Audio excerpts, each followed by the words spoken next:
Thousands of years before Jesus was born, a young woman in ancient Egypt gave birth to a god. Her name was Isis. The child was Horus, and Isis had conceived him without a living father, through divine intervention, through a miracle, through a process no ordinary human could have achieved. This was not a story Christianity borrowed. Egypt had it first, by more than 1,000 years. But here's the strange thing. Egypt wasn't first either. Ancient Persia had Zoroaster, born of a virgin. Ancient India had stories of miraculous, divinely assisted conception surrounding the birth of the Buddha. Ancient Rome attributed divine origins to Romulus, the city's mythological founder. The Aztecs had Huitzilopochtli, born when a ball of feathers descended from the sky and touched his mother. Ancient China recorded miraculous virgin births among the legendary ancestors of dynastic lines. The Yoruba of West Africa, the Maya of Central America, the Vedic traditions of South Asia, across all of them, in cultures that never traded, never traveled, never shared a word of language, the same story kept appearing. A divine being enters the world through a woman who was not touched by an ordinary man. Not similar stories, the same story. Groups that shared nothing, no alphabet, no trade route, no border, no contact whatsoever, all independently invented the same myth about how gods enter human history. That is not a coincidence. That is a pattern. And patterns like that usually mean something much deeper is going on. The virgin birth didn't spread. It emerged, everywhere, independently. So the question isn't which religion invented it first. The question is why every human brain, in every corner of the world, kept building the same story without any outside help. And the answer has nothing to do with religion. To understand where this pattern comes from, you need to understand how the human brain categorizes the world. For most of human existence, people sorted everything they encountered into two basic groups: ordinary things and extraordinary things. A rock is ordinary. A dead animal is ordinary. A thunderstorm is powerful, but eventually ordinary. Most of life consisted of predictable, explainable events governed by cause and effect. But some things violated the pattern. Events that should not have been possible given everything the group knew about how reality worked. A river that ran backward. A person who survived an injury that should have killed them. An eclipse that swallowed the sun. Cognitive anthropologist Pascal Boyer, who spent decades studying the structure of religious concepts across unrelated cultures, identified something striking about how the human brain responds to these violations. He called them counterintuitive concepts. Ideas that break one specific rule of how the world is supposed to work while leaving everything else intact. A ghost is a person without a body. That breaks one rule. Everything else about a ghost, it moves, it communicates, it has intentions, remains normal. A talking animal breaks one rule. A god who impregnates a human without physical contact breaks one rule.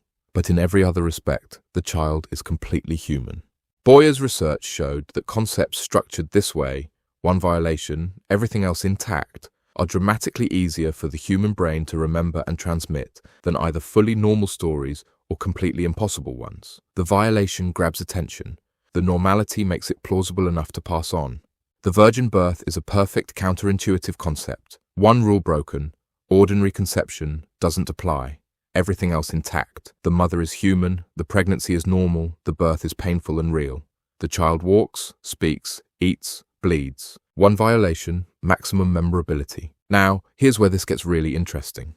The human brain doesn't just find counterintuitive concepts easy to remember. It finds them almost impossible to ignore. This is the mechanism Boyer's team identified. Supernatural concepts that violate exactly one intuitive expectation are preferentially transmitted across generations. They survive the process of being told, retold, exaggerated, forgotten, and reconstructed. The concepts that ask too much of the brain, a being that has no body, cannot speak, exists outside time, and has no motivations, are cognitively expensive and fade quickly. The ones that break one rule and stay human in every other way survive. And among all the possible miraculous origin stories a culture could invent for its most important divine figure, the virgin birth checks every box. It signals that the child is not fully human. The divine origin makes that clear. But it arrives through a woman's body, through pregnancy, through birth, through all the ordinary human machinery that the audience already understands emotionally. The one rule violation does something else too. It solves a problem every mythology faces. If a god simply appears from nothing, the audience has no way in. The story has no anchor in human experience. But if the God arrives through a woman, through labor, through a mother who holds him after birth, suddenly the story is emotionally legible to every human who has ever watched a child be born. Mothers are universally understood. Vulnerability is universally understood. The virgin birth makes the divine accessible without making it ordinary. Your brain isn't built to retain a concept it can't simulate, but a mother holding a newborn, that your brain can run.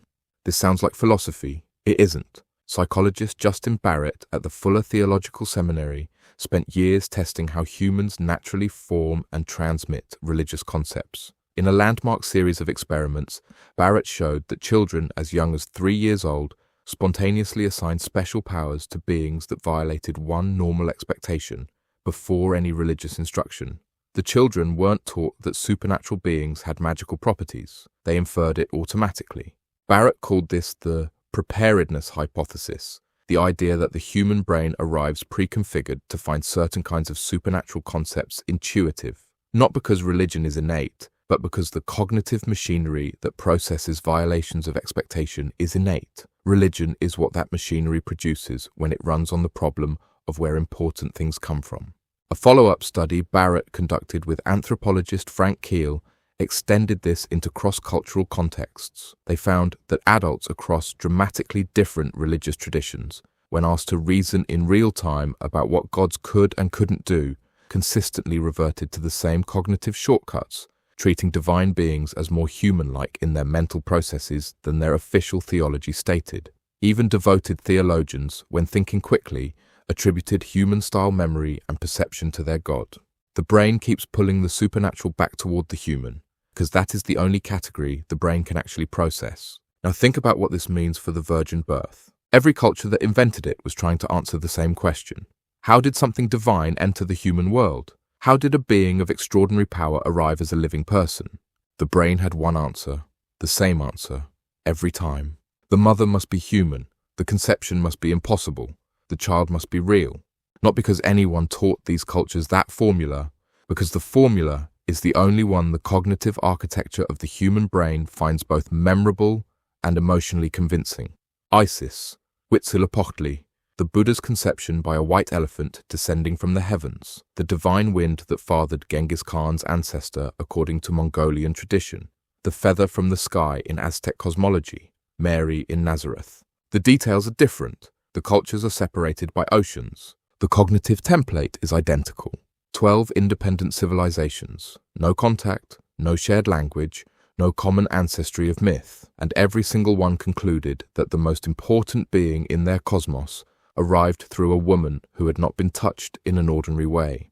Think about what it takes to produce that kind of convergence. The next time you hear a story about a miraculous birth, in any tradition, from any culture, what you are hearing is not a borrowed myth or an ancient lie. You are hearing the human brain solve the same problem it has always faced, using the same cognitive tools it has always had. The story changed across 12 civilizations. The brain telling the story never did.